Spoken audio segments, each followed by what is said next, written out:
to turn your Bibles to Genesis chapter 16. Funny story, when we had that wedding, it was about 2 weeks ago now, for Orrin and Katrina. It was on the river, outdoor wedding along the river, and they did a sand ceremony. For those of you who couldn't make it, instead of a candlelight ceremony, they did a sand ceremony where instead of putting two candles together into one candle, they put two different color sands. I can't remember, did you guys do a sand ceremony? No, okay. Yeah, Shelly, you guys did, yeah. Where two different color sands, and you put it into a single bigger container, and then so you have two empty sand containers that now have become one. And so it's same kind of a deal. Better for outdoor ceremonies. Wind can't blow sand like it can flames. And so we did that. And it was a windy day, and we had the marriage license underneath the sand so that the marriage license wouldn't blow away. And so after we did the sand part, then we signed the marriage license. And so Orrin and Katrina signed it, and then their maid of honor and their best man signed it. Then I signed it, and then I stuck it back in the envelope and didn't put it underneath the sand. And so then we got together and prayed over them as a family while this marriage license is sitting on this table right over a river. And so we're praying, and all of a sudden I feel this thunk against my shoe. And I look down, and there's their marriage license, which could have blown in any other direction. It would have landed in the water, which would have made for a super memorable wedding moment. But it didn't. It landed on my feet. So I praised the Lord. You know, God is always working. And so I praised Him that He blew that marriage license. It's just been a whole different experience, you know. So anyway, but then you pick it up very nonchalantly, and nobody notices. You know, you had it in your hand the whole time, of course. Mother's Day, this is my sixth Mother's Day message. And one of the things that I've tried very hard to do on Mother's Day, which is very, very different than the way that traditionally we would celebrate Mother's Day, is from the pulpit not to celebrate mothers. My desire has been in the past 6 years, and is this morning, my desire is to use mothers as a launching pad to celebrate God. That's what I want to do this morning, is not celebrate the mothers, but use them as a channel or as a launching pad to celebrate God.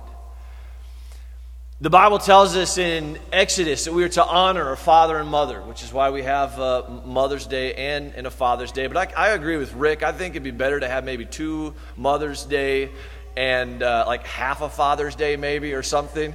I feel like that would be more fitting. But it says to honor your father and mother. There is no greater honor in the world than to be used to draw somebody closer to Jesus. If you've never experienced it, then you would either reject it or just take my word for it. But that is the reality, that when this life is over, the greatest honor that you will have experienced in this life is to lead somebody closer to Jesus. That is the greatest honor you could ever have. And so what I want to do this morning, as I've tried to in the past 6 years, is to honor mothers by allowing them to be used through the Bible to celebrate God. So I want to kind of get a roadmap of where we're going this morning. At the end, I don't want to celebrate mothers. I want to celebrate God and honor mothers by using them to celebrate God, and therefore they could not be honored more if that's what happens. See, the interesting thing about, and I've never explained it this way, so I'm taking a moment to do that this morning, is one of the things that tends to happen on a Mother's Day Sunday morning is we focus our praise on mothers, and the reality is we weren't created for praise to fill us up. We weren't designed that way. And so we'll praise mothers as an end in itself, and mothers leave and they feel honored for a moment, but when they were the focus and we weren't designed for praise to fill us up, that empties out really, really fast. If you've never experienced this, you can receive tons of praise in a morning and feel bone dry come evening, because praise doesn't fill us. We were designed to glorify God, and so when we use mothers to do that, not only are we honoring mothers, but then we're filling them in a way where they go home and it lasts longer. In fact, it lasts throughout eternity when they have been used to glorify God. So that's our roadmap this morning. Honor mothers by using them to celebrate God. And I want to do that in Genesis chapter 16. Before I read the chapter, it's interesting. In the Bible culture, being a woman looked very, very different than it does being a woman today. In the Bible culture, women were treated little better than basically property. They certainly were not treated as equals in the Bible time, in that culture. And when there was historical writings, when there was genealogical writings in the Bible, or in that culture, not in the Bible, in that culture, women rarely ever made it in. If you had a genealogy of your family, it was of all the men, because you didn't deem the woman or the women as being important. And when you wrote history stories, you talked about it from the man's perspective, because in that culture, you didn't deem the women as being noteworthy to be in your history stories, which is why the Bible is so phenomenal of a book, because it came from that culture, and yet God saw fit to make it chock full of stories of how he used women. In that culture, this book was totally countercultural, because we have story after story of how God used women. In fact, you read Jesus' genealogy, and he's one of the only men in that time period whose genealogy includes lots of women. So what I love is that if you want, like on a Mother's Day, to preach on womanhood, the Bible has endless possibilities for doing that. And Hagar is one that I have not yet done. I've preached on Rahab. I've preached on Ruth. I've preached on Hannah. I preached on Mary last year. I preached on Deborah. I preached on Eve. In fact, last time I preached on Eve, it was at a community preaching service that was just shy of 2 hours. In fact, you have a spot in your bulletins this morning for notes, sermon notes, and I think it'll be sufficient if you picked up about 10 bulletins. You will probably have enough bulletin space to take sermon notes. Is the way that, if you're a note taker, write maybe small.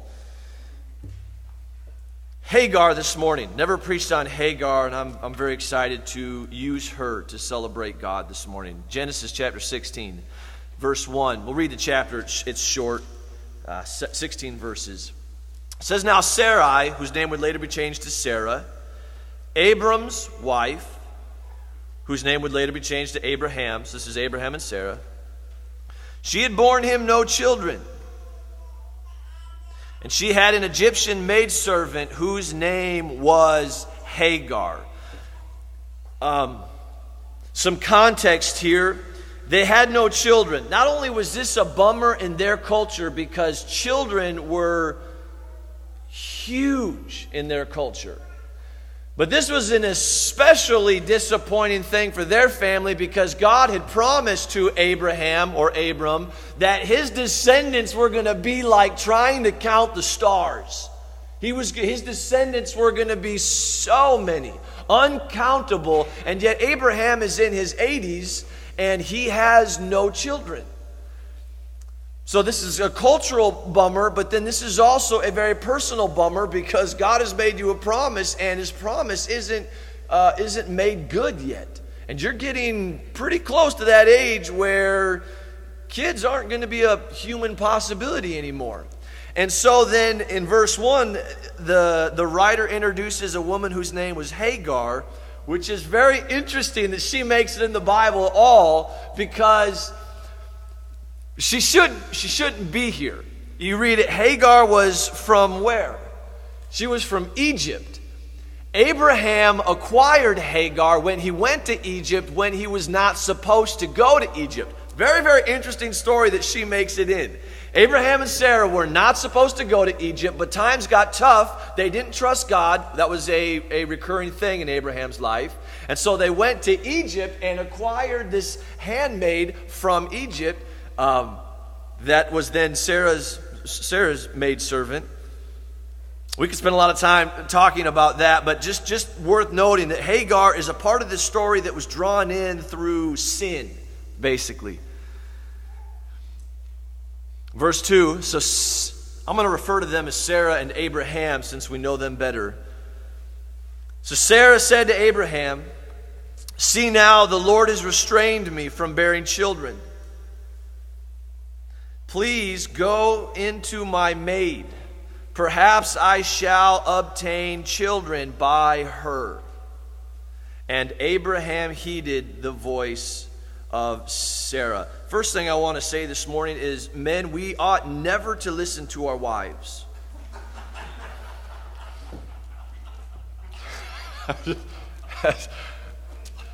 We'll see who comes back next week. It's all men. I'm just kidding. That isn't. He should have prayed before just listening to his wife in this case. But Sarah, Abraham's wife, he took Hagar, her maid, the Egyptian, and gave her to her husband Abraham to be his wife. And after Abraham had dwelt 10 years in the land of Canaan, and so he went into Hagar, and she conceived. And when she saw that she had conceived, her mistress became despised in her eyes. In other words, Hagar had a child, and when she realized she was with child, Hagar despised Sarah. Verse 5. Then Sarah said to Abraham, "My wrong be upon you. I gave my maid into your embrace, and when she saw that she had conceived, I became despised in her eyes. The Lord judge between you and me." So Abraham said to Sarah, "Indeed, your maid is in your hand. Do to her as you please." And when Sarah dealt harshly with her, she fled from her presence. Hagar, since we don't often look at Hagar in the story, I want to pause and just meditate on her situation for a second. We're speculating here, but it's very, very good speculation. Hagar was from Egypt. She has a family in Egypt. She has a home in Egypt. She has a heritage in Egypt. She has a history in Egypt. That's where her roots are from. That's her whole life is Egypt. And some guy comes into Egypt who is a foreigner, and you have no say over yourself in this culture as a woman. So he says, "I want you for my wife's maidservant." And so they more or less take her. And so she's ripped away from her country. She's ripped away from her family. She's taken away from her friends. Who knows what kind of a life she had. Whatever she has it no longer. And so Abraham's sin stole her life initially out of Egypt. And now she's with this guy, and they can't have children. And so because of their untrust of God, they come up with this plan to use her to get children. Again, she has no say over the matter, so Abraham uses her to have a child. And then when she has a child, the tension becomes so great that Sarah treats her harshly. So much so that she eventually says, I'm done. I didn't sign up for this. This is ridiculous. And so she leaves. My heart, as I read Hagar fleeing from her mistress, breaks my heart. She is a victim in every sense of the word. And so she runs away. That's Hagar. Verse 7 says, the angel of the Lord, and notice that the angel of the Lord, that's capitalized, which most Bible scholars, myself very much included, believe that this is Jesus pre-incarnate.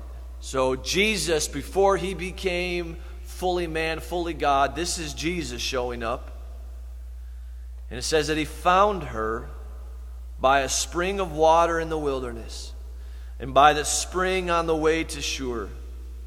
And he said, Hagar, Sarah's maid, where have you come from? Where are you going? And she said, I am fleeing from the presence of my mistress Sarai.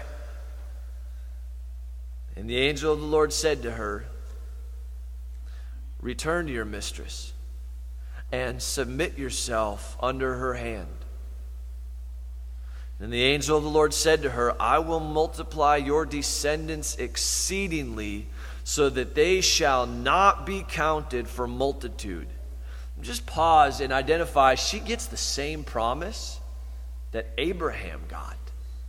I will multiply your descendants so they will not be counted for multitude. And then the angel of the Lord said to her, behold, you are with child, and you shall bear a son.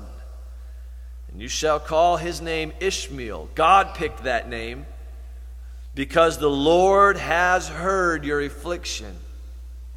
He shall be a wild man. His hand shall be against every man, and every man's hand against him. And he shall dwell in the presence of all his brethren. And then she called the name of the Lord who spoke to her. You are the God who sees. That's my favorite title that God gets in the Bible. Of all the names that God gets, this is my favorite, and Hagar gave it to him. She said, you are the God who sees. For, she said, have I also here seen him who sees me? Therefore the well was called Beer Lahai Roi. Observe, it is between Kadesh and Bered. So Hagar bore Abram a son, and Abraham named his son, whom Hagar bore. What did he name him? The name that God had already picked, Ishmael. In other words, Hagar is seeing God as a promise keeper. Because God said, you will bear a son, his name will be Ishmael. She bore a son, and Abraham named him Ishmael. Abraham was 86 years old when Hagar bore Ishmael to Abram.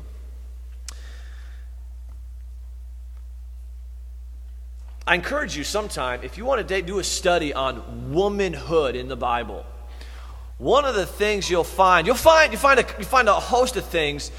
Two very interesting things you'll find. Number one, every story, without exception, of womanhood in the Bible is encased in hardship. There isn't a story of womanhood in the Bible where she is not surrounded by hardship of some kind. That's the first thing that you'll see. The second thing, if you're looking for it, is every biblical example of the hardship of womanhood is unique.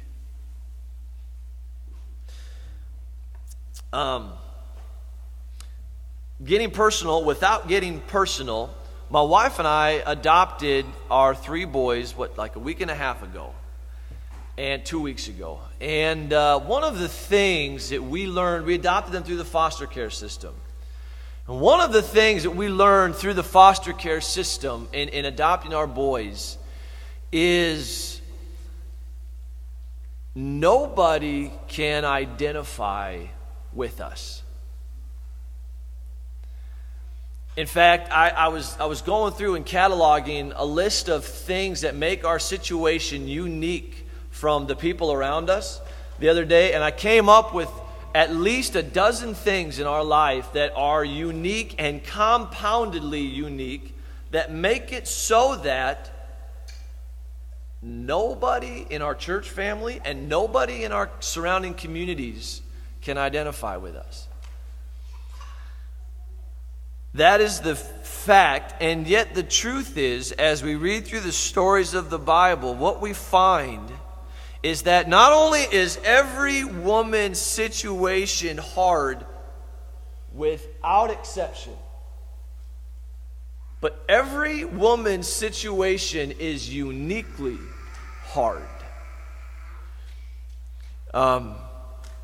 You read of Eve, and I have a whole list here in my notes. I'm gonna maybe say two, but again, I encourage you to do this study on your own. I did a study on Eve. She was the only woman who ever went from being without sin to being full of sin.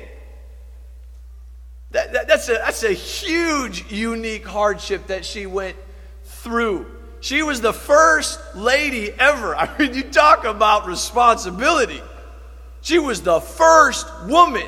That's unique. She went from paradise to being stripped away from paradise, which was totally unique. You read of, like, say, Mary, right? She's the only woman who ever knows what it's like to be a virgin and be pregnant at the same time. That's very unique. And not only that, but to be pregnant with the Son of God. I mean, that's a responsibility. That sets you apart. That's hard. I mean, if we were to sit back sometime and do a study on Mary, the weight that she must have felt every moment of her life, being the mother to the Son of God, it would have been profound. You read of Hannah. Hannah is married to this guy, and not only is she his wife, but she shares the womanhood in that marriage with another wife, and her opponent, which is a good word for this, had plenty of children. Hannah has no children, and to add insult to injury, her opponent mocks her all the time for not having children. And not just, it seems as though it was very intentional about mocking her. And so you see this woman encaged in hardship. She prayed to a point where the priest thought that she was drunk because of how she was praying. And she finally gets a kid, and she has to then give it back to God, so she can't even raise her own son, her only son. That's unique. Now, you could go through all the stories in the Bible of womanhood and go, wow, there is not another woman in the Bible who would know you. Women in Chalk Hills Church building this morning, nobody else is you. What I want to do first, before I share two exciting things from Hagar's life, is I want to identify. I'm not going to try to identify with women. What I want to do is identify one aspect of how women feel. Just one. First is say this: women, nobody else is you. In the world, nobody else is you. Nobody else has your exact personality.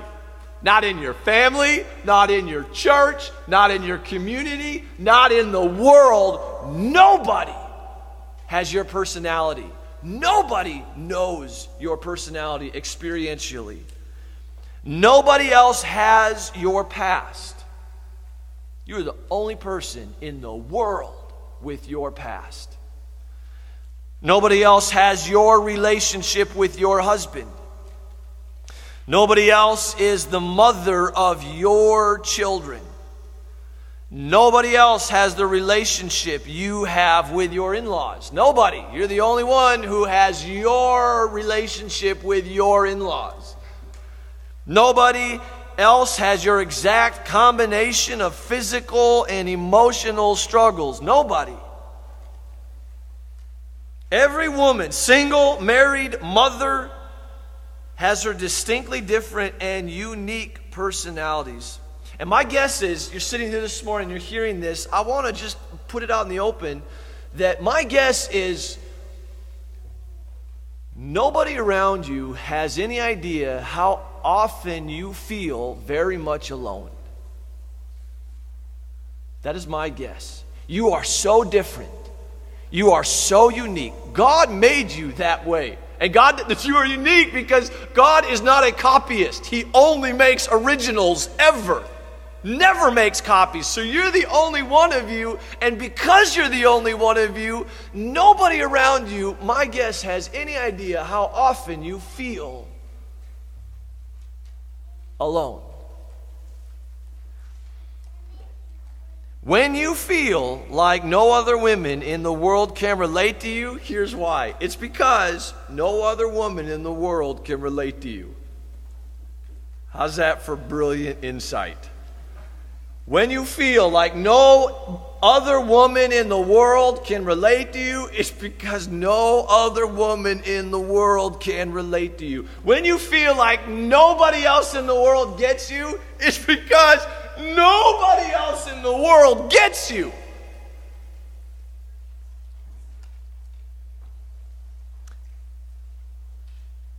Which is why our need for Jesus is absolutely profound. Hebrews chapter 4, verses 15 through 16 tells us that we do not have a high priest who is Jesus, who cannot sympathize with our weaknesses. In other words, he knows your weaknesses. He knows all about you. He understands you. He gets you. You were created unique in such a way that you will never find someone on this earth who can fully identify with your struggles and your weaknesses.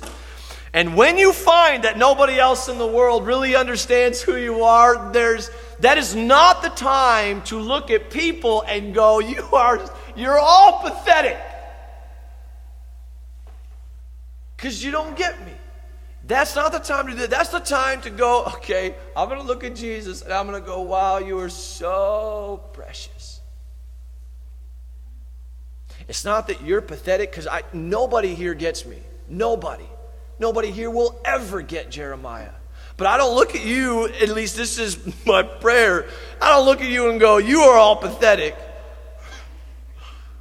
That's where I look at Jesus, or I should, and I go, wow, you are so precious. Because you get me. You know me. Because you created me.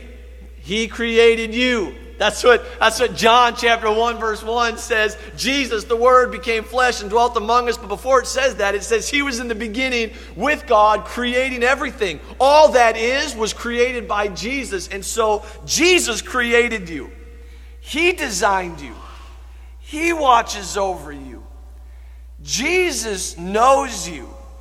Jesus sees you. He cares for you. And not only does he care about you, but 1 Peter chapter 5 verse 7 says he knows how to care for you. So two things from Hagar. I wanted to just expose Hagar for who she is emotionally. She is a woman that is totally misunderstood. Meaning, she's a woman.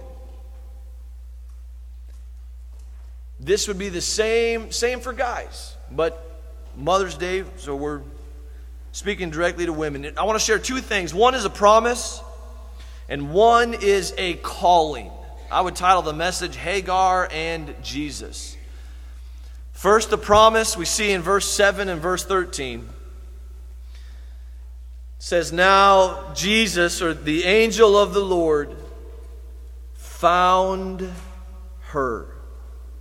And then verse 13, so she called the name of the Lord who spoke to her, you are the God who sees.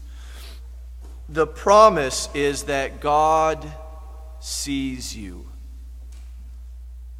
That's the promise. The promise that Hagar got, that Genesis 16 gives to you, is that God sees you. There's no place you can run where you cannot be found by the God who sees you. Again, if you have room left in your notes section, jot down Psalm chapter 139, verses 1 through 3, and then just highlight sometime. When you need this promise, underline or highlight the verbs in Psalm 139, 1 through 3. It talks about, David is saying, you know me, and you understand me.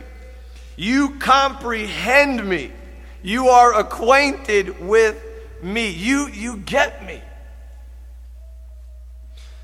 Mothers, your kids and your husbands may know you more than most. Mother's Day. Mothers, your husbands may get you more than most.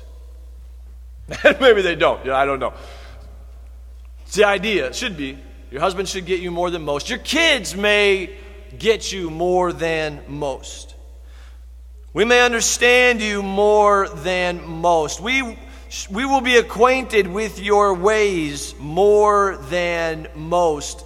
But none of these things will ever be close to complete because humans weren't created with that capacity. Nobody can get you. Nobody ever will get you because we weren't created with the capacity to get you. You read in Jeremiah. Jeremiah says the heart is desperately wicked. And then he asks a question. He says, who can know it? In other words, if I don't even understand my own heart, I'm never going to understand my wife's heart. I'm never going to understand other people's heart because I don't even get my own. So how could I ever expect to understand somebody when I don't understand myself? And that's a tragedy because there's a part of our soul that longs to be seen. It's in men, and this is such a short time to make a statement like this, but in my short time of ministry, I found that I think this is an especially profound need for women, is there is this need to be seen.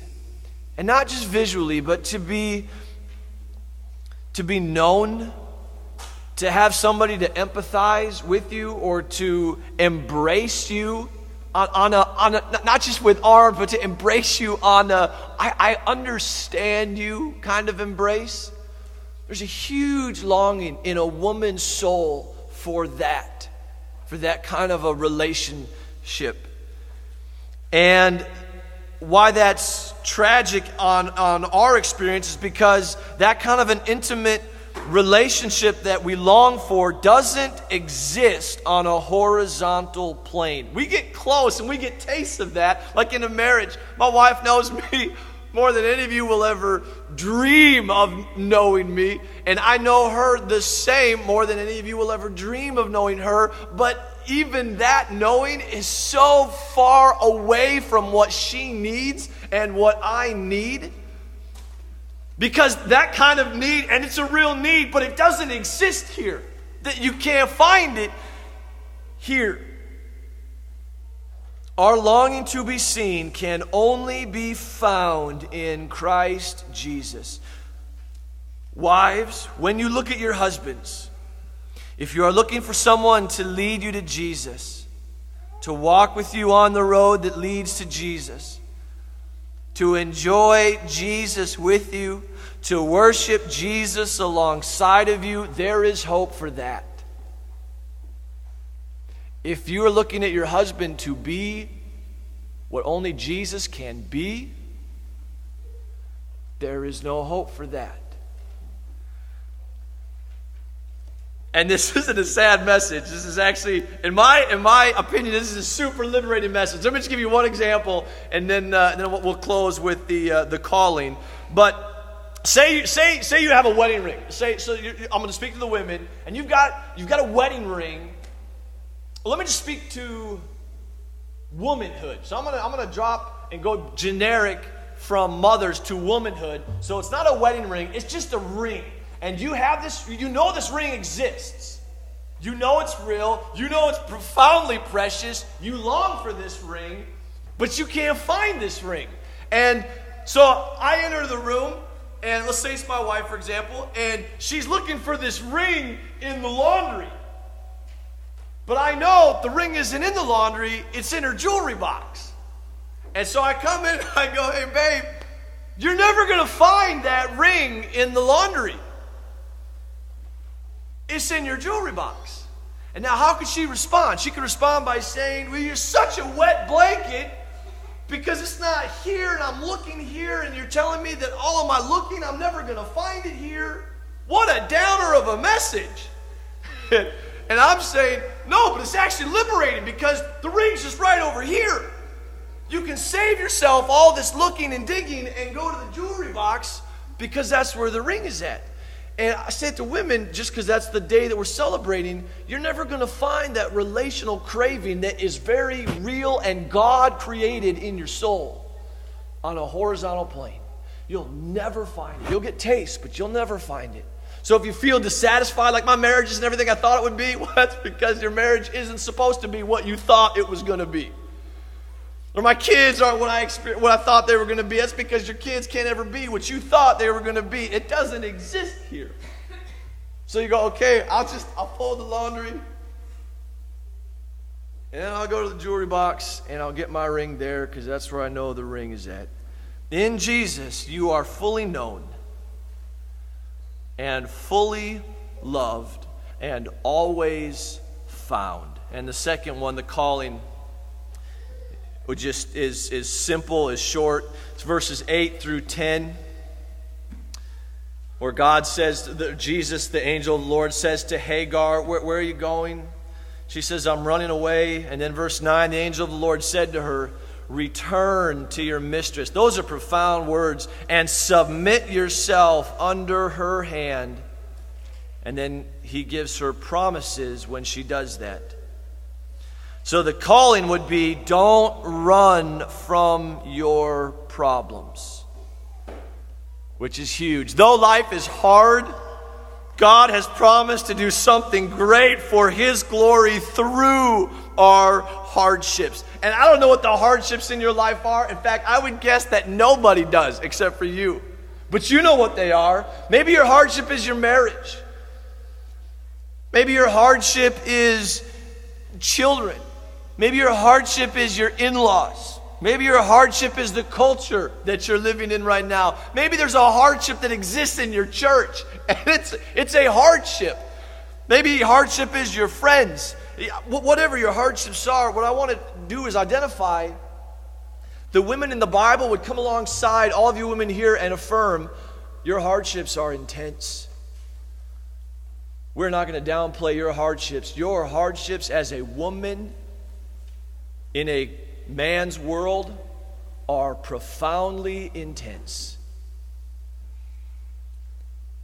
But the rewards that God holds out for the women who are faithful in their callings are far greater still. Here's the paragraph I'd like to close with. Women, with all your heart and soul, cling to Jesus and embrace the calling He has given you. As hard as that calling may be, I'll read it again. With all of your heart and soul, cling to Jesus and then embrace the calling that He's given you. He knows your hardships. He sees you. He gets you. And He promises that all you give of yourself for His glory in this life will be rewarded beyond your wildest imaginations in paradise. Father in heaven, we thank You for the profound pictures of Jesus that we are given as we look at godly women in the Bible and in our lives. As we watch their faithfulness and their patience and their long suffering and their suffering and their sacrifice and their compassion and their nurturing spirit, we see so many pictures of Jesus. And we praise You for that.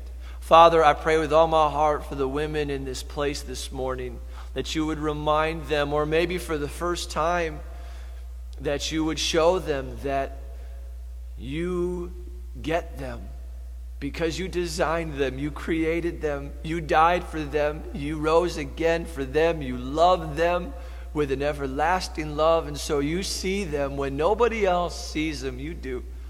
Would You encourage the women with that? And then, Father, would You give our women boldness and energy as they faithfully submit to the callings You have put in their life.